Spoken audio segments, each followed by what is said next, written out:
Hi, everyone. Welcome back to the podcast, Edric and Company. In this episode, we have someone very special all the way from Australia, and she's the founder of a very, very popular digital magazine, the Honeycombers, as well as Launchpad. It's a community of entrepreneurs building businesses, right, that are a force for good. Chris Edwards, welcome to the podcast. Oh, thank you. Thank you for having me. All right. So what's been happening with you? I mean, it's great. Honeycombers has been going on. Hong Kong, Bali. We got Honey Kids. We got Bumps and Babies. Yes, that's part of our Honey Kids. Yeah, look, Honeycombers has been, a fantastic journey. We're in our 14th year this year. Yeah, so we started in 2008, which is such a long time ago in the digital landscape. So, yeah, we started basically the same year I think I got Facebook personally. So, it's a long time ago. Tell us more about Launchpad. I mean, you've been doing this digital magazine for again so many years. All of a sudden, Launchpad comes up. This is one hell of a transition from writing, publishing, all the way to now supporting businesses and growing them for to be a force for good. What's this all about? I suppose it's something that aligns really well with my personal beliefs and goals. And I suppose it was also a bit of a COVID baby. I am a massive oversharer and I'm very generous with everything. Generosity is just a value that's really important to me. And so I've always loved helping other people in business. And Launchpad just gives me I suppose, a better structure to be able to do it on scale. But during COVID, I was obviously very much challenged by the environment. Our business went through a really rocky patch. Like we had a couple of months where our revenues dropped by 80%. And it was really scary as an entrepreneur. And I found my help came from my business community. And I joined a number of communities in Australia. And I feel like now what you can get out of a business community digitally is just so great. And then I recognized that no one was doing this in Asia. So I also thought it was a really great way for Honeycombers to be able to support small business. I feel like if you're an entrepreneur and a small business owner, you're really invested in helping other entrepreneurs and small business owners because you know how hard it is. So there is this lovely community sense of helping each other out and paying it forward because it is a really tough ride. It was a combination of all these things, but it just felt really natural and something that just aligned perfectly with where I was at and what I wanted to do as a person. There are a lot of these mentorship circles that go around, coaching circles, and I would say even business associations, right? Or small little niche clubs. What do you do to kind of tell yourself, like, hey, this is really different from what it is? I mean, you say that it is a force for good, a business is Yeah. for good. Is that the key so-called attraction or metric that you want to kind of drive using Launchpad? Yeah, yes, I think that's one large part of it. So I feel like probably seeing it more so in Australia than in Asia at the minute, but there is a sweeping change from what consumers want to what business owners want, to what politicians want. And that is that everyone is getting a lot more considered about our environmental impact and our social impact. But to your point that there are a lot of business community groups, I totally agree, and I have joined a number of them.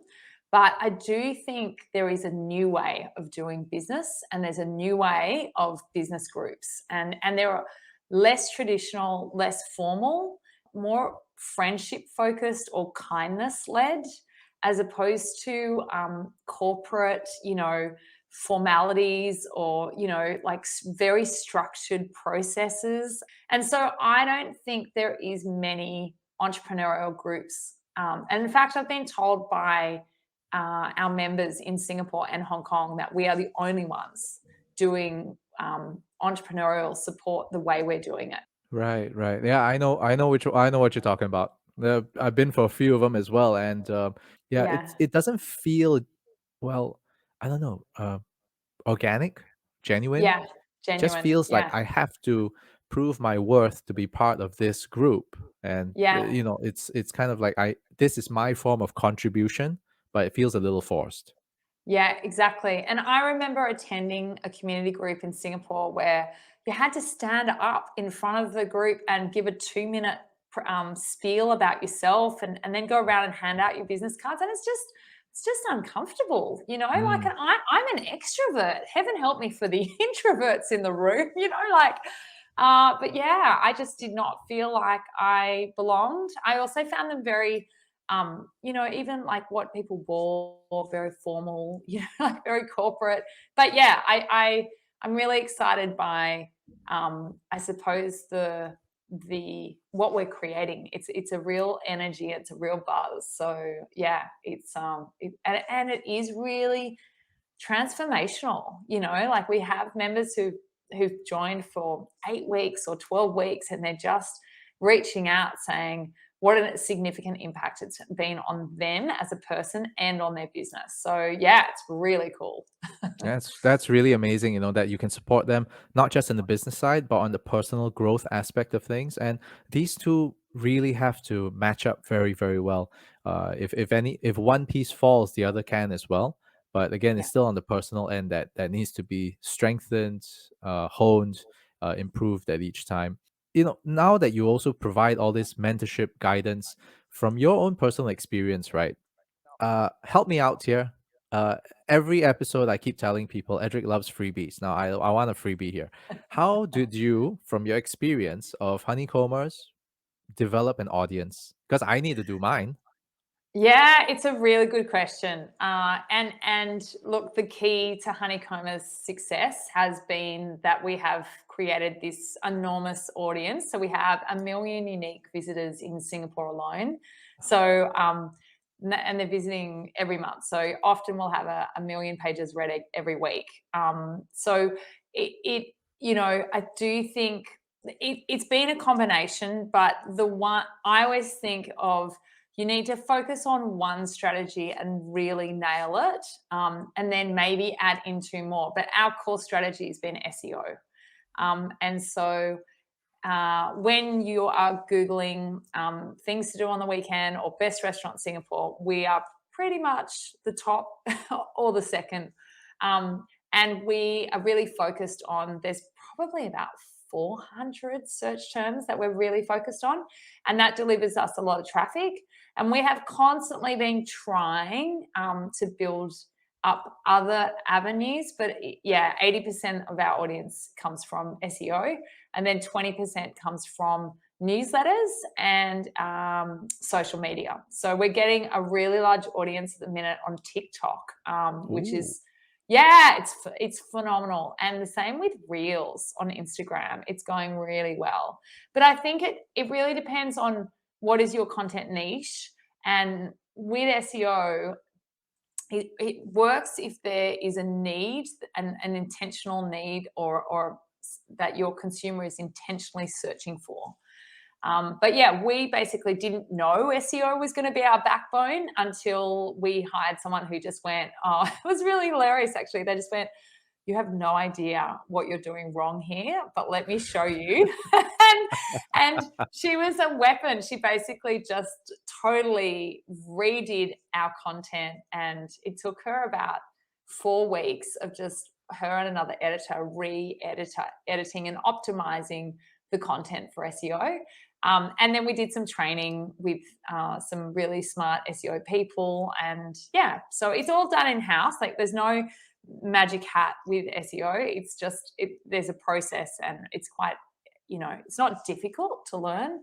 but there's a lot of things you need to do to get your SEO right. But it also helps that my sites are so old, so that's a really big advantage when it comes to SEO. It's true. And I love the fact that you were so open to embrace it. The thing is, I mean, we were talking about this off air previously, right? About self awareness, how company leaders, the more successful ones, are actually much more self-aware than those who are just getting into the business or really completely oblivious to things. And you were willing to just embrace the change rather than go, no, no, no, no, no, no. Publishing is supposed to be like this. It's set in stone, the way Moses intended it to be, and it is what it is.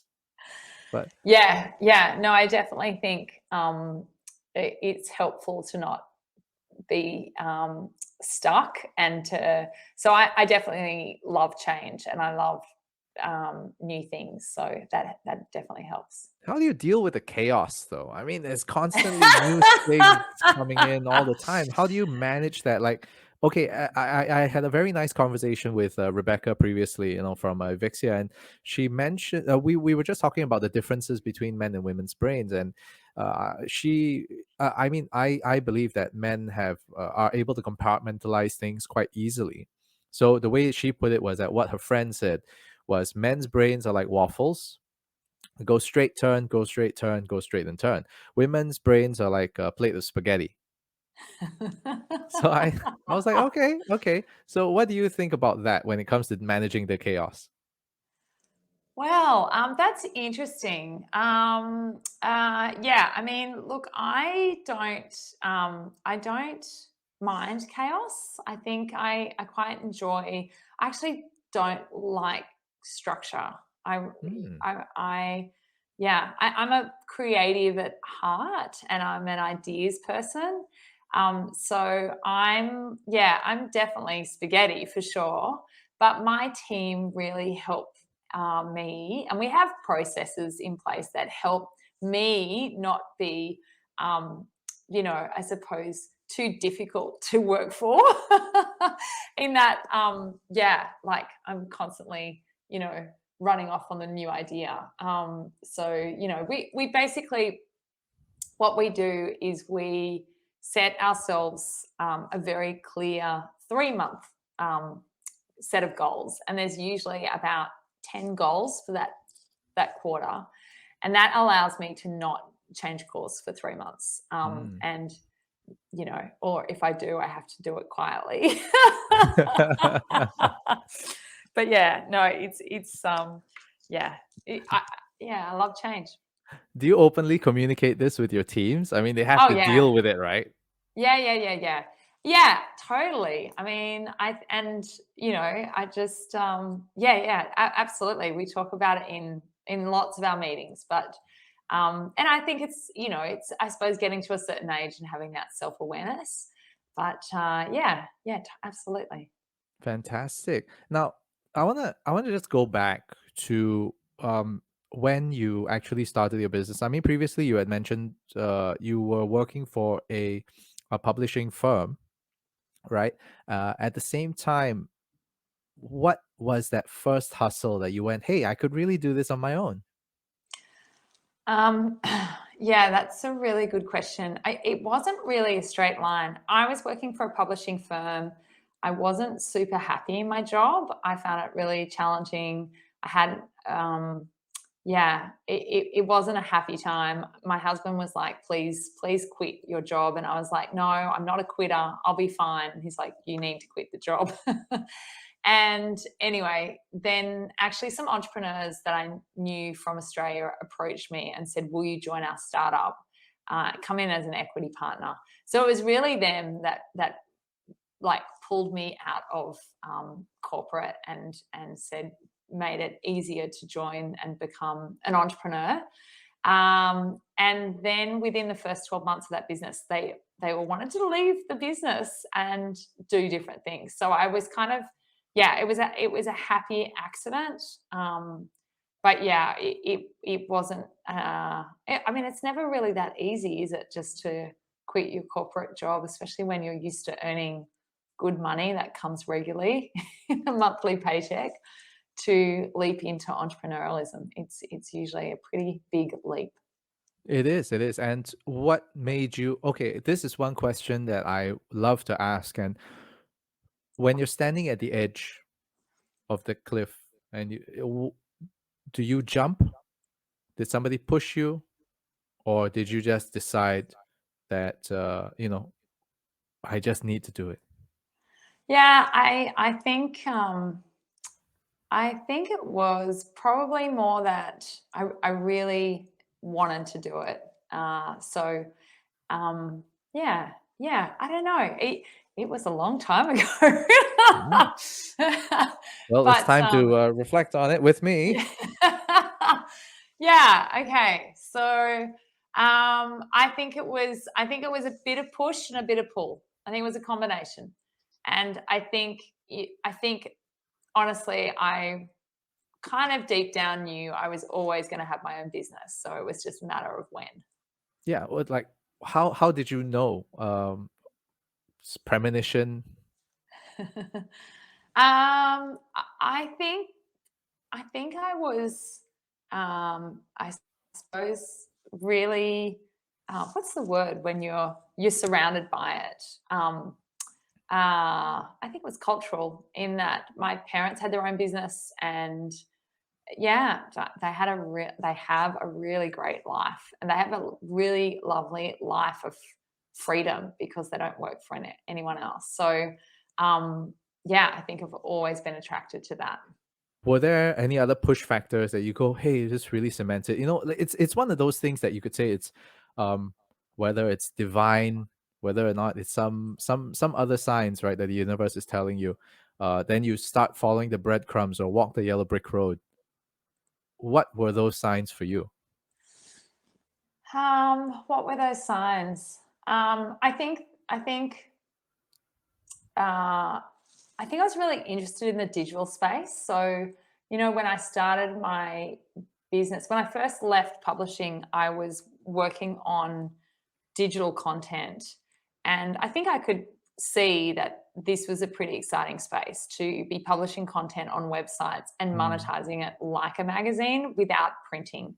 So I just thought it made a lot of sense. And I also saw the trend in the States of these city guides that were, exploding. And it seemed not only um, relatively easy to do, but something that I really enjoy doing, So writing about great new restaurants or the latest shops or the best hotels, like it was like creating your own dream job. So yeah, I mean, it was very attractive. And I suppose I didn't know for probably the first 2 years whether it Mhm. was going to work. So there was a long time of, well, it seems okay. And, the numbers keep going up. And I was out, getting advertising contracts. Mind you, they were like $200 or $400. They were tiny little contracts.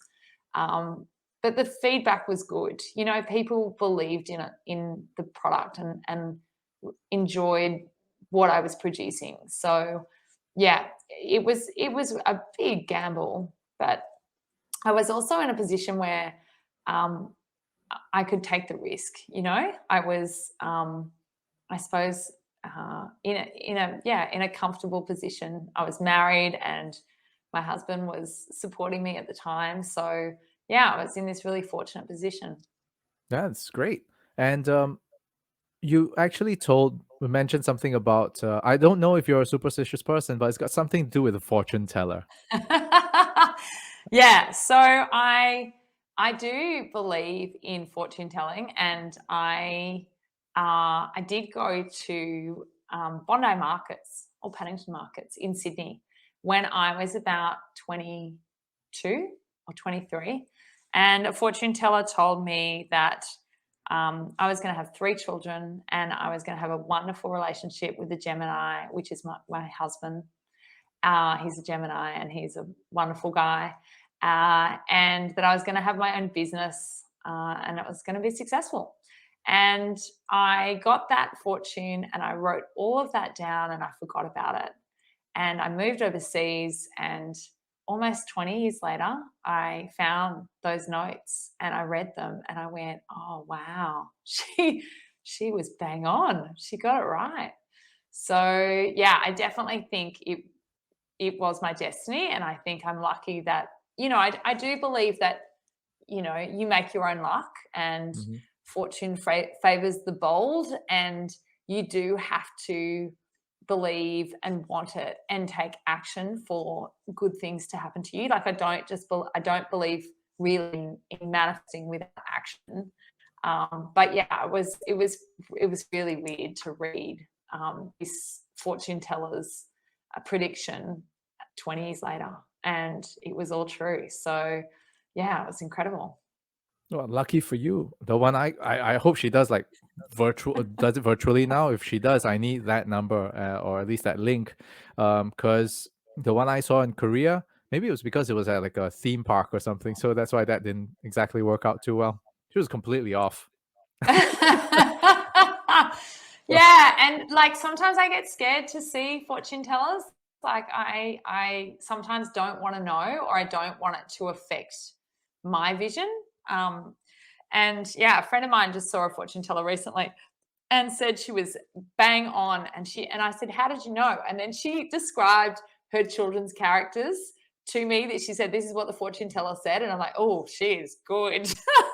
But I still haven't gone to see her because I'm also like, I don't know whether I want to know. I like, everything's pretty great at the minute. I don't want to. If there's something negative coming, I think I'd prefer it as a surprise. Mm. Well, that is true, right? Since you do Mm. like all the new stuff that keeps coming, all that change.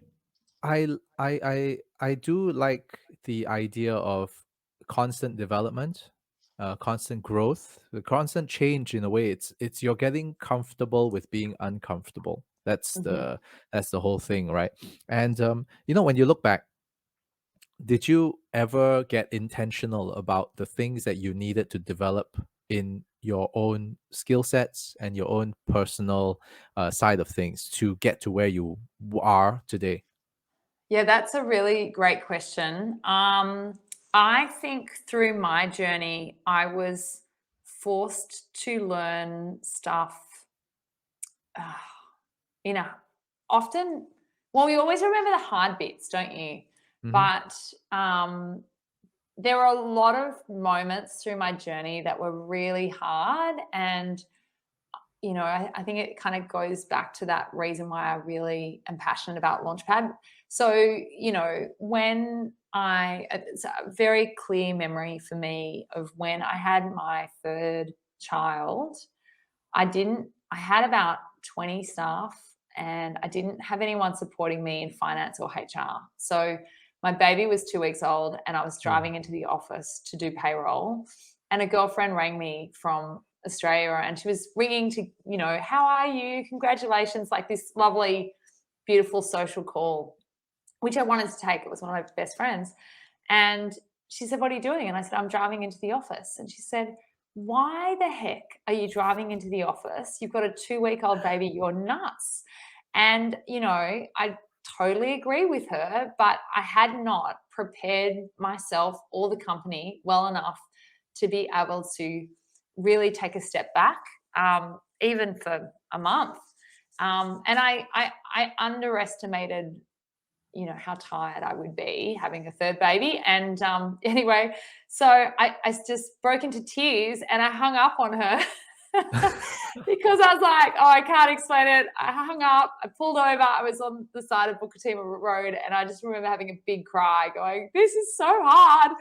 And I rang my husband and he said, just come home. And I said, I can't, because I've got to go and process payroll because if people don't get paid, like nothing will work. But, Mm. so I didn't have support or coaching or help, just to help me think through, how do you get those tasks which I am not good at. I am not good at payroll. I am not good at finance. Like they're very detailed orientated tasks. So I should not have been doing them in the first place. Well, I suppose you have to do everything in the first place, but Mhm. I should have gotten I should have been more confident with taking on the overhead and taking on support to be able to manage it better. But so I learned the hard way. And, I think as I've grown up and gotten more experience, now when I learn or when I see a gap, I reach out and get the help. And I do that by actually talking to my community, talking to my business besties and saying, hey, I've got this challenge, or I've got this thing, I'm thinking about doing ABC. What do you think? And it's just so much easier now because I have those people around me that I can bounce ideas off, and I really trust their advice. But yeah, it was pretty lonely. I don't think I even had time to find a community. Like I had 3 small kids and a business that didn't have the right infrastructure. So it was hectic to Wow. say the least. Yeah. Yeah. Yeah. When it comes to like sharing all these stories of bouncing ideas off people and all that, there's something I think for new entrepreneurs, especially, or at least those who are a little bit more risk averse, they're very concerned about sharing ideas because they're afraid people will steal them. What do you think Yeah. about that? Yeah. So I think that's common, but I think that's a real scarcity mindset. And I think honestly, to be a good entrepreneur, you actually have to have an abundant mindset. You have to be positively charged in your approach. And I wonder if you're scared to share whether entrepreneurial is the right path for you. And you kind of need to do the work internally to determine on whether you can flick the switch is what I want to say. Switch the flick, flick the switch in your mindset. And I've definitely been there. I've been in moments of scarcity thinking, and I can totally relate. Like, not so much about people stealing ideas, but more about I've gone into like a negative spiral, and I've needed to get some help to go, well, why are you thinking that? But logically, if you think about it, your business track record or your ability or whatever it is it if you're a betting person, you would bet it's going to be successful. So I definitely think that's there's a lot of internal work you need to do to be a good entrepreneur. So yeah, it's exciting, it's fun, it's growth, right? Yeah, definitely is. And I love to move into this particular question, where many people, wherever talks, conferences, and even memoirs, whatever you have, they always talk about, oh, what business tips you have, how you became an entrepreneur. Um, I've always wanted to know, how does a business that you run and multiple businesses that people run, how has that changed you as a person to become better for yourself, become a better human being, parent, a partner, in fact? How has that changed you? Yeah, it's a good question. It's changed me enormously, and I think there's kind of 3 different um, ways it's changed me. So I suppose on the base level, as a human being, um, I feel like I've been able to contribute positively to other people's lives by creating a company that's a positive employer, supports women, supports parents, has environment and sustainability as something that and mental health and sexual wellness and all these things that I feel like could be better in the world. I've been able to use my business to create change and openness and I suppose just have those, whether it's for changes for my employees or changes for the readers. I'm really, really proud and passionate about what we've been able to do at Honeycombers and at Launchpad. As a parent, I think what I love is that I have set an example to my children that women can be the breadwinner. So my husband doesn't work anymore and he's what we call Mr. Mum. Yeah, and it's fantastic because he's got a great quality of life. The kids have got a great quality of life because we've got only one parent working. It's actually a lot easier on everyone.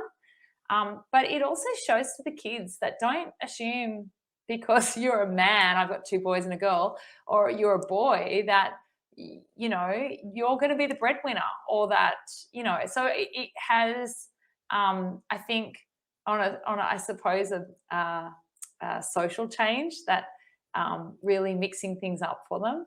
And yeah, I suppose I feel like, yeah, I think that they can see the possibilities and they're already entrepreneurially minded. So, you know, they've all got their own little businesses and I'm Oh, really encouraging all that. what are Yeah. they doing? Tell me more. So my daughter who's 13 has a candle making business. So she makes her own candles and sells them. And my 2 sons are in the business of breeding chickens. So they buy day-old chicks for about $1, and they're in the process of breeding them up and selling them. I think they're going to sell them for $40 a chicken. So I mean, my husband's obviously helping them all with all of these projects, but you know, this is ideas they've had, and he's kind of steered them into things that would work. But yeah, my daughter just bought herself an Apple Watch, which was $400. Which was all from the profits of her candle business. But, you know, 3 months after she bought it, she smashed it. So she's back to square one. But, you know, it's all great lessons. And I really love the ability to role model the fact that they can do whatever they want if they want it. You know, it's there for them to go and get it. Your kids have the farmer genes in them, huh? Raising. Yeah. Yeah, well, we live on a small farm, so it kind of that helps as well. But yeah, and the guy who came up with the idea, my youngest guy, he just loves animals. So looking after baby chicks was like a dream job for him.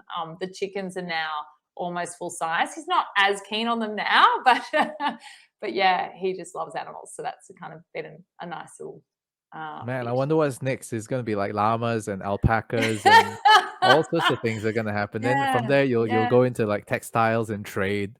Yeah, I don't know. I don't know about that. I'm Maybe gonna go selling eggs. upstream further and further, and you're gonna Yeah, build your yeah. own like fashion empire after that. I don't think so. It's No, it's the beginning of many things. the world does not need more fashion. This is one of the world's problems. Yeah. That is true. That is true. Now, I just want to go back to the point you made earlier on about creating your workplace culture. Mm, This is something that I mean, personally, on the professional front of what we look into as well. Um, One of it is definitely developing a positive work culture. Basically, we don't want your workplace to suck, right? And and we want to make sure that people come into work on Monday feeling energized and happy to come to work, right? yeah. Yeah. Because disengaged employees don't give you much anyway, right? Yeah, Unfortunately, totally. they're only giving you Totally. 50% of what they could give you. Yeah. Um, so you highlighted a couple of good practices, about being more Mm. inclusive, supporting women. Now, specifically in this area, what are maybe some of the great practices that you've put in place or the team has put in place so that all this can be supported and mums and women can all feel so comfortable working with you. Yeah, well, we have a flexible workplace, which is only something new for us. We used to be all in the office 5 days a week, and now everyone's in the office 2 days a week. So that's really helpful for mums. And we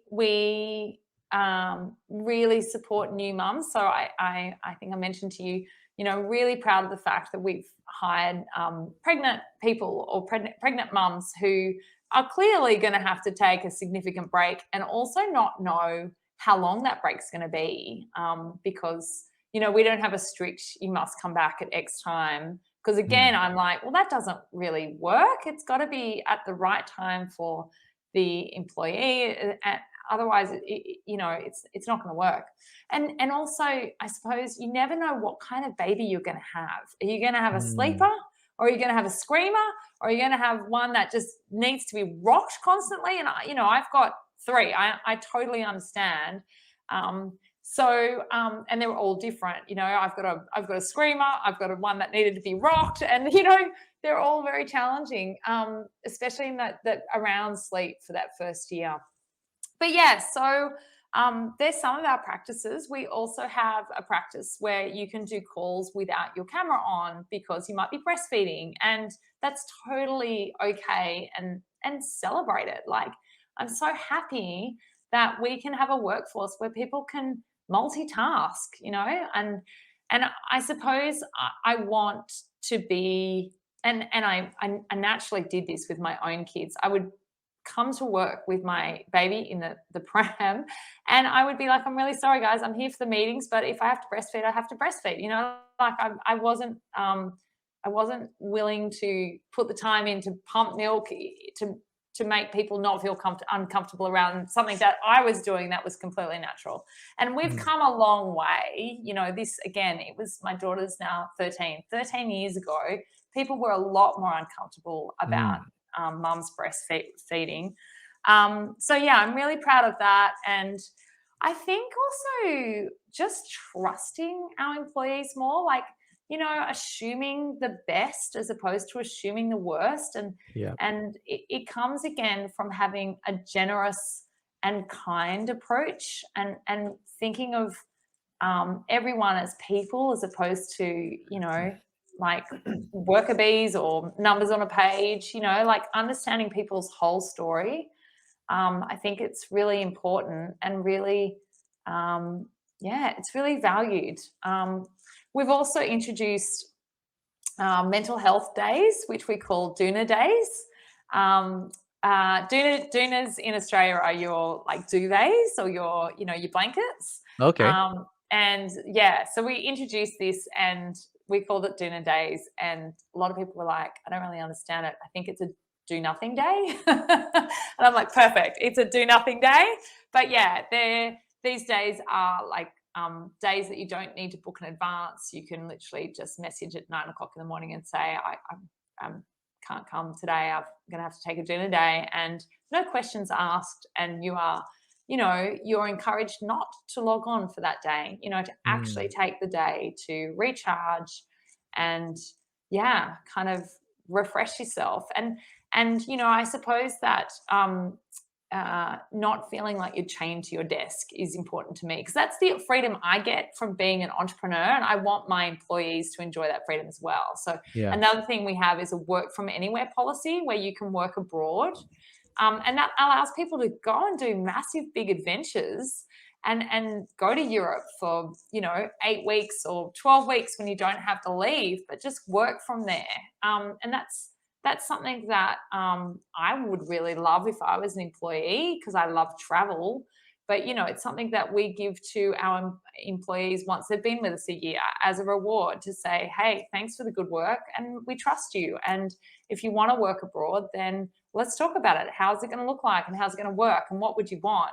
And they just love it so much. They call in from the ski fields in, wherever, going, you won't believe it, I'm here. And you're like, that's awesome. And it's so mutually beneficial, because they love you even more, and they're so more loyal, and they're thinking about you as if, or your business as if it's their own business. So it's a real win-win. So yeah, they're just some of the things we've done that, yeah, has just made, I think, Honeycomb is a really great place to work. Yeah, I mean, thank you so much for sharing that, because it's real, right? This whole thing about it's nice when you get to do remote work or hybrid. You go into the office when you need to, and but one of the things is that it works both ways, right? There's one is that the I mean, of course, the boss of the company or the owner of the company has to walk that talk and truly convey that understanding across, right? Rather than have that thought of going, oh, is that person really working?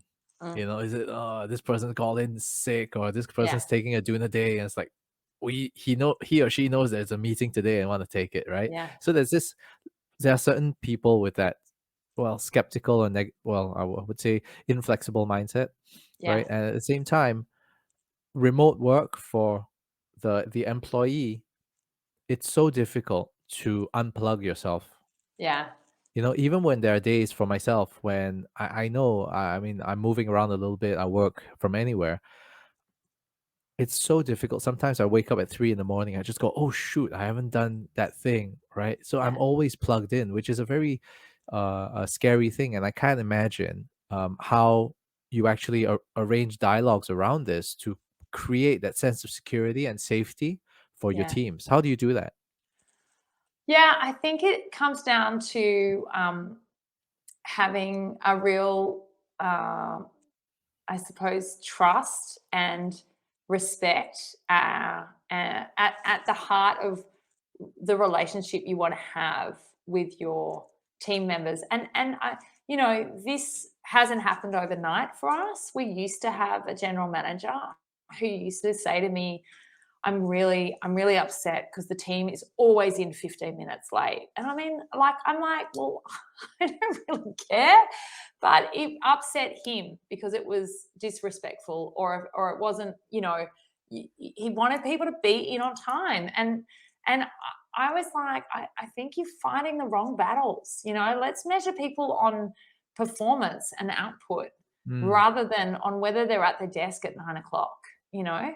But you we're lucky now because we've learnt those lessons, and my leadership team at Honeycombers all share these values, which it's really hard to get everyone in sync on what do we appreciate and what do we value as a company. And so it's not just from me, it's more from them and how they treat their team members. um, and so yeah, it's really, I suppose, about creating that work culture and people understanding that it is important, like how people feel about, I keep coming back to the word trust. You trust that people are good people and they're working hard. You don't need to use what time did they start to measure their output. You need to measure their output on their actual results or their content, and then you celebrate that, and you continue to have ways that make you celebrate that.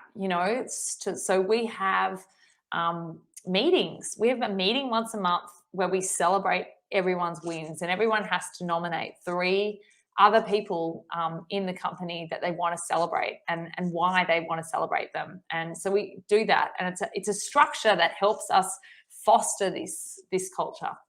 I love the celebration culture because it's the recognition. That's the Mm, one thing. Secondly, it really gets to it allows each colleague to get to know each other better. mm, mm. It makes you dig a little deeper to figure out what you want, what you like, what this person, how you communicate that.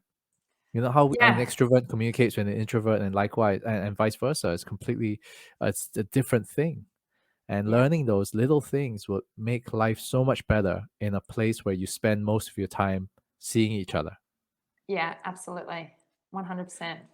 Yeah. So, I mean, before we move on to the final segment, I think, of the podcast, is there anything that we can look forward to in either Honeycombers or Launchpad or any of the other and business entities that you run? Gosh, you're so that busy. my that my spaghetti mind has thrown up. Yeah, I don't know. Meatballs, where are they? Meatballs. Yeah. So, well, the big new thing, the shiny new thing I'm working on at the minute is a podcast for Launchpad, which I'm going to Nice. host. Yeah, so that's exciting. We're planning to go live first week of January, and the podcast will be me interviewing other entrepreneurs that have sustainability or conscious business practices or social impact as at their core of what they're in business for. So really focusing on business for good. Right. And are these all going to be within your Launchpad community? No, they're going to be outside the Launchpad community, I think. I mean, there'll be some, but I put together a list of people that I'd love to have a conversation with. And really, I suppose the goal of the Launchpad podcast, it's a little bit selfish because it's personal development for myself. Like it's spending an hour with someone that I don't normally get access to learn from them. But then obviously the secondary goal is to share those learnings with our community and the wider entrepreneurial community that wants to learn from these people that are wildly successful.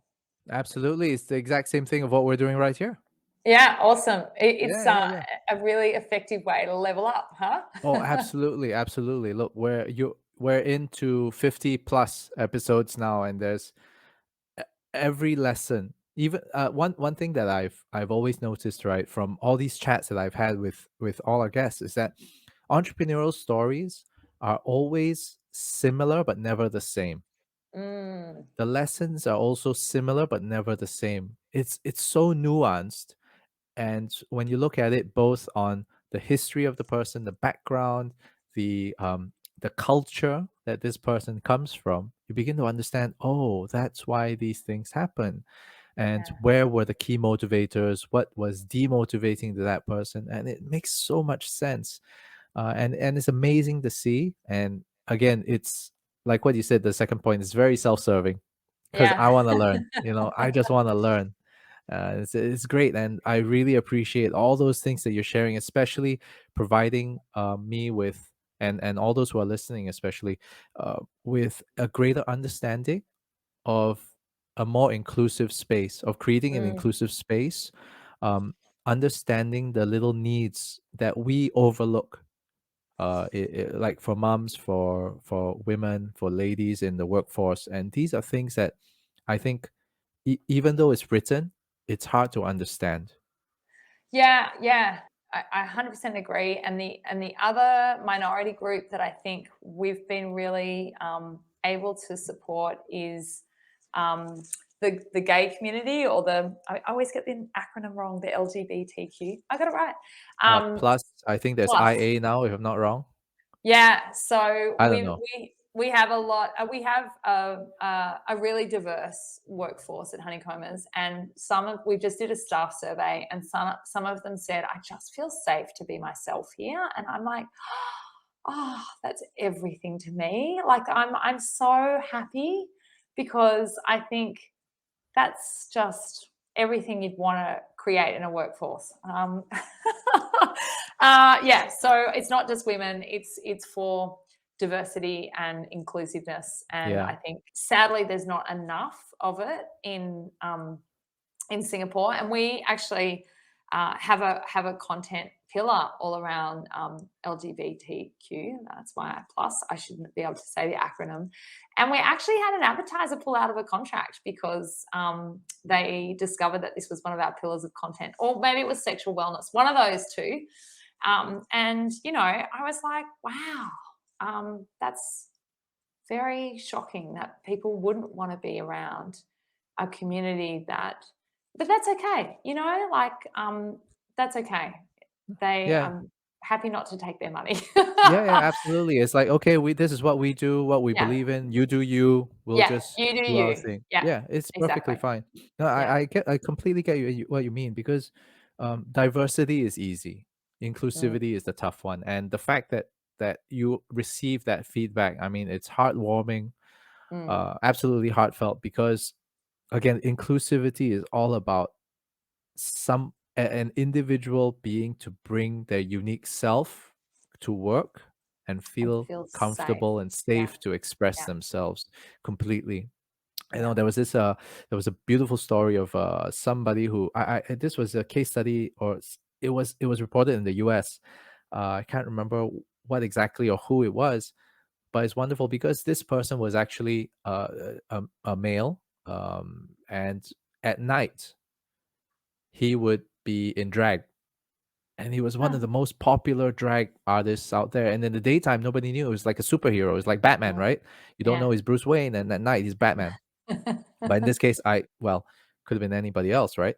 So what happened was that the colleagues found out and they shared it within the office. For his to his horror, he was Oh, scared because he thought he was going to yeah, lose his job. His yeah, company wouldn't, whatever.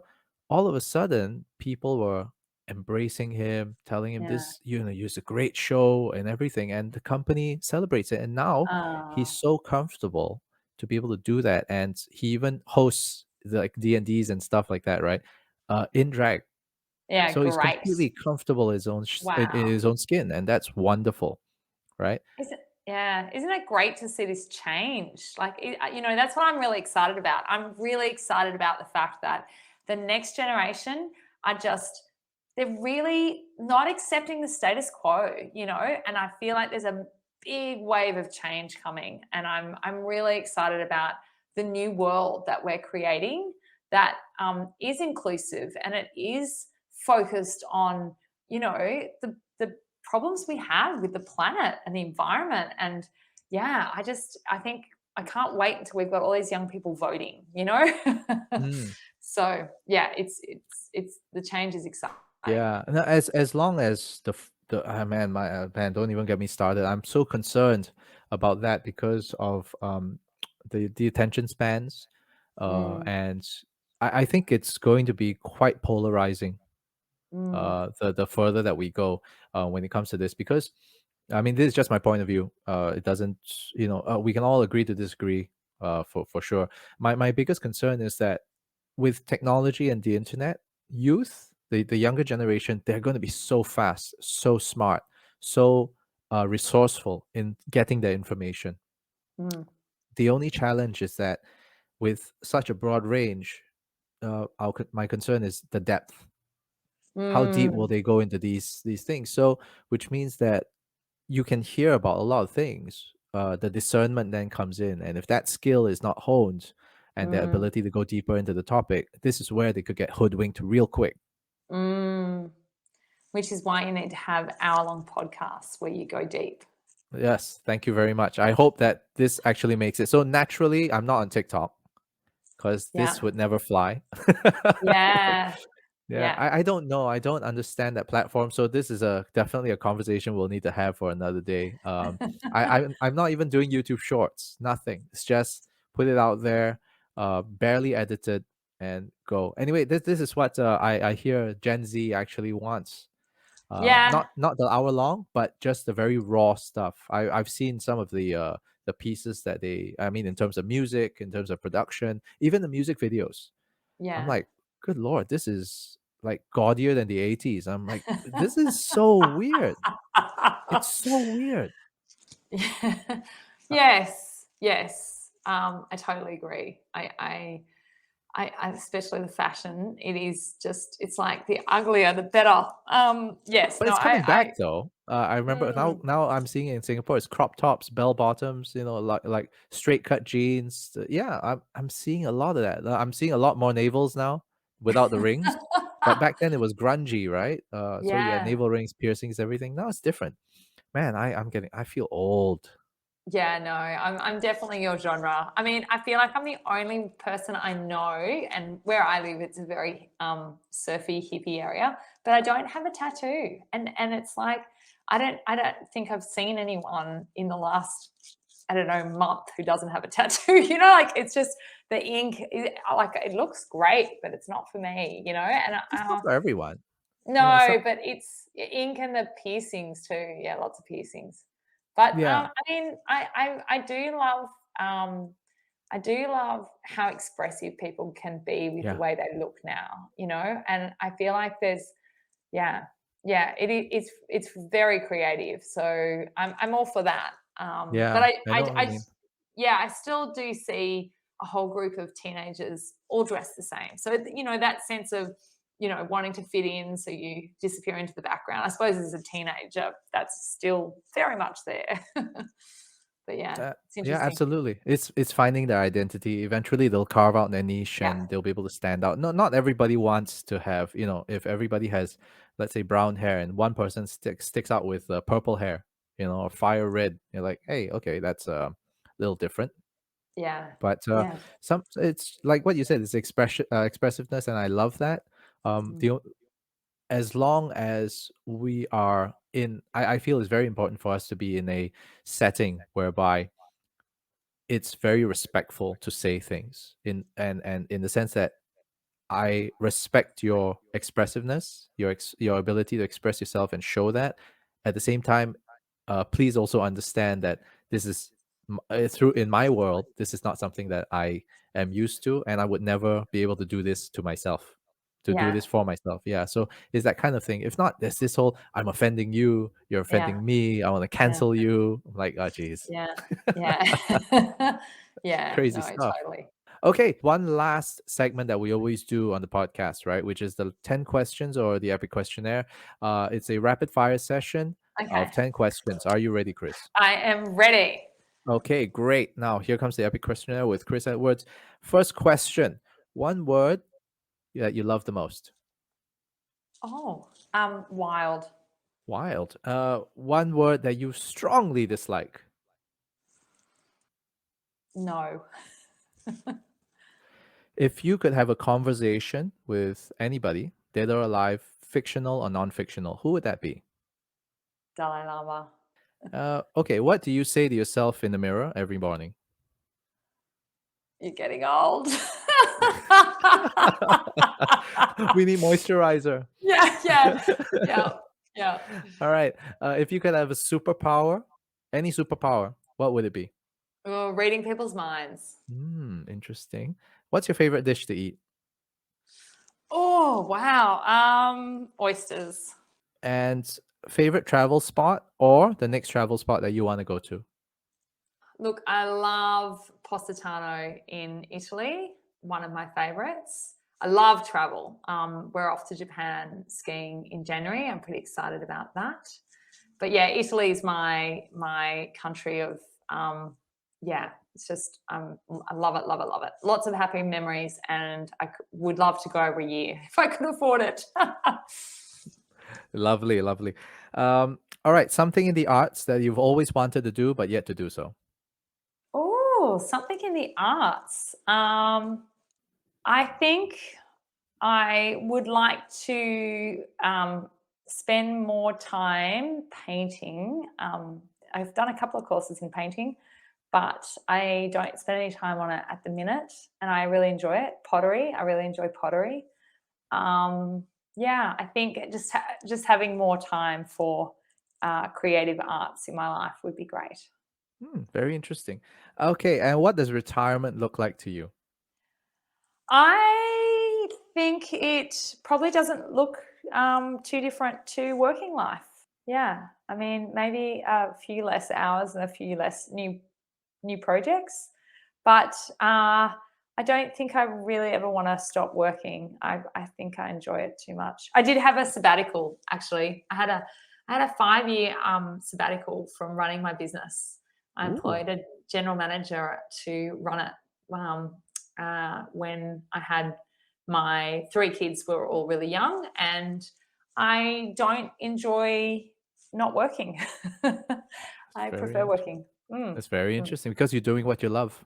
Yeah, exactly. Mm. Yeah. All right. Last question. How do you want to be remembered? What's your legacy? Oh, wow. How do I want to be remembered? I hope that I inspire other people to pursue their passion, follow their dreams, and yeah, I want to be remembered for being a generously spirited person. I think is what I would. And I also have a significant laugh, which lots of people remember me by. So often I'll be somewhere and someone will go, "Oh, I can hear Chris," and I actually think it's quite wonderful that people can recognise my laugh from afar. So a joyful person, I suppose. That's wonderful. And that is the Epic Questionnaire. Thanks again, Chris, for playing along with this and joining us for the podcast. How can anybody reach out to you if, let's say, for example, they want to read up more in Honeycombers, uh, join Launchpad, for example, or just connect with you? Yeah, so connect with me on Instagram. My handle, I should know this. I'm pretty sure it's Chris_Edwards_AU. But you can also connect with me on LinkedIn. I'm Chris Edwards Honeycombers on LinkedIn. You can check out the Launchpad. It's thelaunchpad.group. But yeah, DM me and say, listen to the podcast, want to come along to Launchpad. We've got events happening all the time. We've got one tomorrow, a masterclass. We do masterclasses every week, nearly every week. But yeah, and we welcome non-members to come. So come, and we also do what we call ask parties once a month, which is an in-person event. So there's lots of ways for you to come in and dip your toe and see if you gel with the community.